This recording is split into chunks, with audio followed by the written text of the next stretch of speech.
What if everything you've believed about your life, your name, your identity, your struggles, isn't real? Not fake like a lie, but not solid like you thought. What if you've been living inside a carefully programmed illusion, mistaking thoughts for truth and perception for reality? Sounds crazy, right?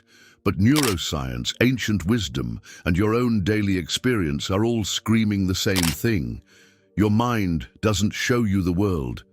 It shows you a story. And the craziest part, you've been believing it without question. You wake up, go through your routine, think your thoughts, feel your emotions, and you think it's all you. But what if those thoughts aren't yours? What if your reactions are just old programming? And what if that discomfort you've been carrying around for years is actually your true self trying to break free? This video is not another motivational pep talk. It's a wake-up call. Because once you realize the truth behind the illusion of reality, you won't just change how you see the world, you'll change who you are in the world. Let's rip the curtain down. 1. The illusion of a ready-made world. The first thing they hand you in this world is a name, and it only gets weirder from there. You're told who you are, where you belong, and what life's all about before you even know how to speak. It's like joining a game where everyone else knows the rules, but you're expected to play along without question. And because everybody's doing it, you go along. Just like Caspar Hauser, your mind starts filling in the blanks, building a sense of self out of thin air and second-hand stories. Most people don't realize this setup is optional. They think, well, it's just the way things are. But is it? Imagine waking up in a completely different country with a different language, culture, and belief system. You'd become someone else entirely without even trying. That alone proves your identity isn't solid, it's shaped. Not by truth, but by repetition. It's not you, it's just what you were told to be. This is why so many grown men hit a point in life where everything feels hollow. They followed the script, played by the rules, but something still feels off, like they're living someone else's life. That's the illusion of reality at play. It gives you a story to live, then hides the fact that you never wrote it. Most never stop to ask, who would I be without all this noise? The truth is, your mind is like a sponge. It absorbs definitions, norms, roles. From your name to what's normal for a man your age, none of it was chosen, it was inherited.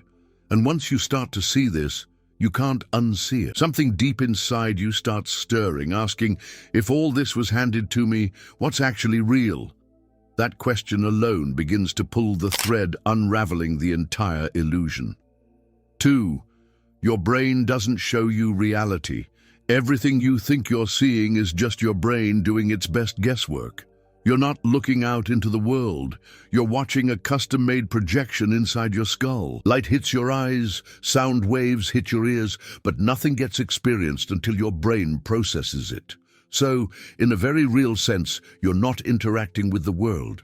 You're interacting with a simulation created by your own biology. Think about it like this. If you've ever worn virtual reality goggles, you know how convincing a fake world can be. You duck, you flinch, you get scared, all because your brain believes it's real. But here's the kicker. Your everyday experience isn't much different. The illusion of reality you're moving through is filtered through perception. You don't touch the world. You touch nerve signals interpreted as texture. You don't hear voices. You interpret air pressure as sound. And yet nobody ever teaches us this. We're raised to trust our senses like they're the gospel. You hear it all the time. I saw it with my own eyes. But your eyes don't see. Your brain does. And what it sees is never raw data. It's what it expects, what it assumes, what it's been conditioned to notice. That means a huge chunk of reality is edited out before it even reaches you. Now, imagine what that means for your life. Everything you believe to be true could just be a filtered version of something more complex. That thing your coworker said that annoyed you. Maybe they didn't even mean it like that. Your mind just painted it in a certain way. And if your perception isn't showing you truth, but rather a guess, what's really out there, that's where things start getting strained. 3. You're always a step behind the present. Most people think they're living in the now, but the truth is, they're not. The brain takes time to process information, so by the time you see something, feel something, or react to it, it's already in the past. You're always playing catch-up. Like watching a live sports game with a few seconds delay. You think it's live, but it's not. That's how perception works. Slightly off, yet convincing enough to feel real. Here's the wild part. Your brain doesn't just lag behind reality, it fills in the blanks. It guesses what's happening now based on what's already happened. So you're never experiencing the actual present moment. You're experiencing your brain's best prediction of what's probably going on. Kind of like how your GPS predicts traffic. It's not perfect, but it gets you moving. This predictive trick is great for survival, but not so great for truth. Ever walked into a room and forgot why? That gap in awareness is your brain glitching between prediction and presence. We think we're in control, but we're really just riding a delayed stream of sensory updates. And in that gap, our mind fills in a story, a meaning, a reaction. But all of it is happening after the moment already passed, which makes you wonder who's really driving. That delay is a crack in the illusion of reality, and most never notice it because life is noisy and fast. But once you sit in silence, like real silence, you begin to feel the space between thought and perception. Meditation can help here. Just 5 minutes of observing your breath, no music, no phone, nothing to distract. In that space, you start to sense the gap and something far more real hiding behind it. 4. The story of you is a mental construction.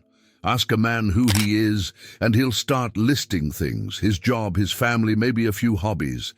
But none of that is actually him. It's a collection of roles, a character in a script he didn't write. If he had been born in a tribe in the Amazon or a village in Japan, he'd be a completely different self. That right there proves something. Who you think you are isn't fixed. It's fabricated. Your identity is built from memories, beliefs, and cultural programming, layered one on top of the other like bricks. And just like bricks, they weren't made by you. They were handed to you. Teachers told you what's important. Parents told you what's right and wrong. Friends told you what's cool. You absorbed it all and called it me. But when you really start digging, that me begins to fall apart. Take a simple example. Your taste in music. You might say you love classic rock or hip-hop or jazz, but where did that taste come from? Was it yours? Or did it come from your environment, your older brother, the radio you listened to growing up? That's the pattern. From what you wear to what you believe in, it's all been shaped. The question is, by whom? And that's where self-awareness starts to crack the illusion. Once you see the identity you've been living was built, you realize it can also be unbuilt, rewritten, reclaimed. That uncomfortable feeling you've had, the one whispering, there's more to me than this. It's not confusion. It's truth trying to break through.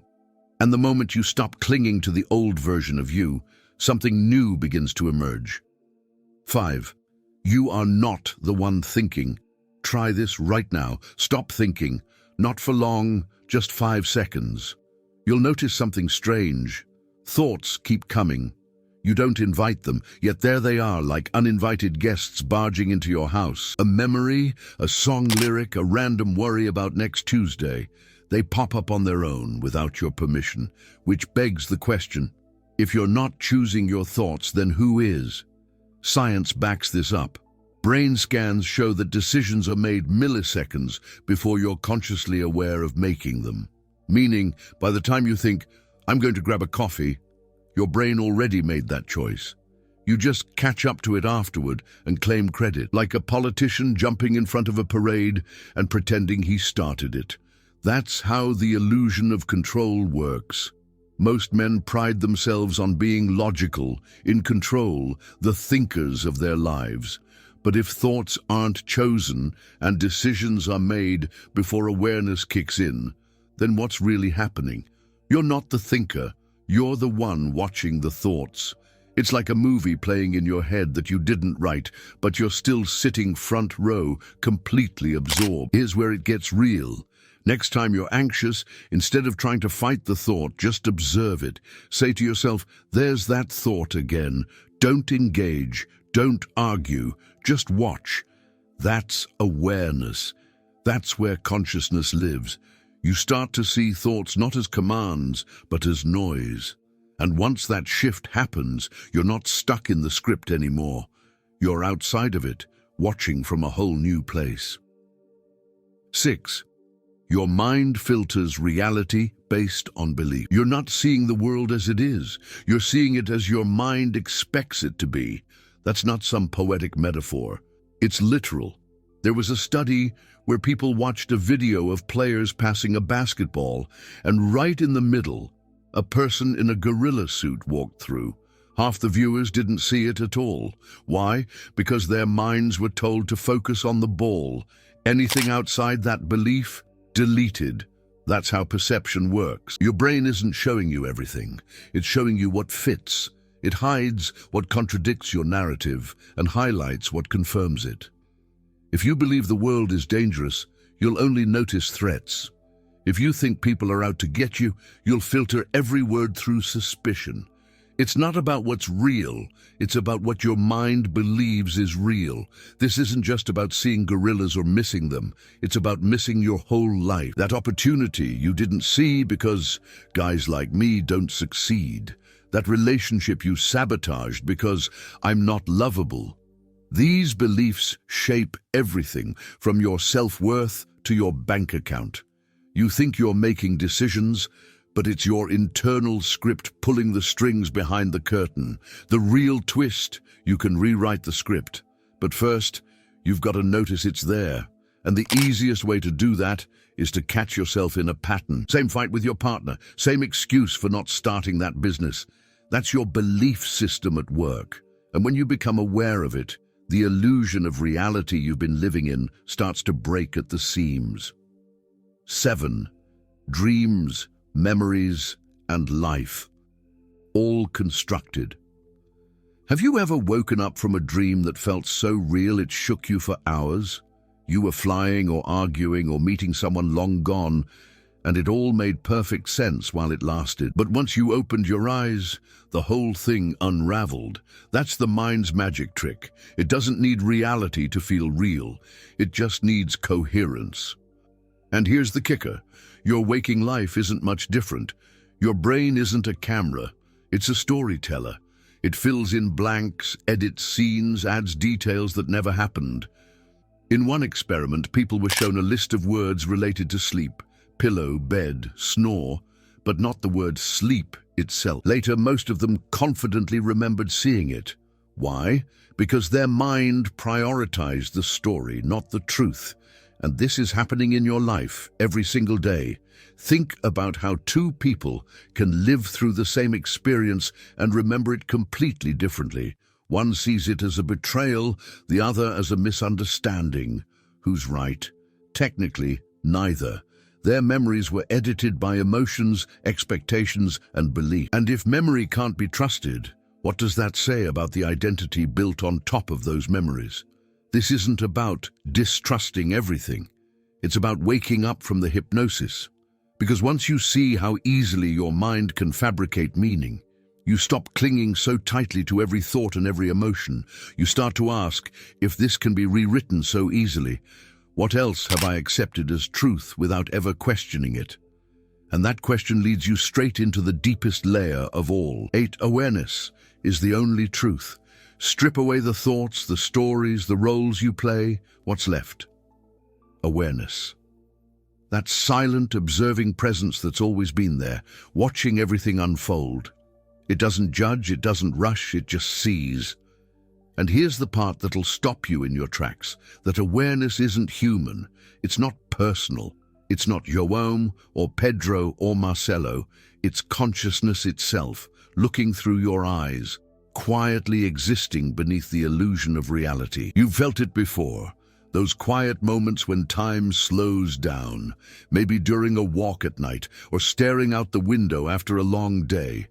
For a second, your mind shuts up and something else takes over. That's you, the real you, not the voice in your head, not the roles you play, not the memories you defend, just pure presence. Most people spend their lives never meeting it. And this is where self-awareness becomes power. Because once you recognize that you're the awareness, not the thinker, you stop reacting to every thought like it's gospel. You create space, space between stimulus and response, space to choose, space to see. And in that space, something wild happens. You stop living like a character in the dream and start becoming the one watching the dream unfold. That's the shift. That's the crack in the illusion that leads to freedom. Not the kind of freedom that makes you run from responsibility, but the kind that makes you finally see the game. And when you see it, really see it, you stop being played by it. And that's when the real question shows up. If you're not the character, what happens when you stop pretending to be one? If you want to elevate your vibrations and manifest with more ease, I have prepared something special for you.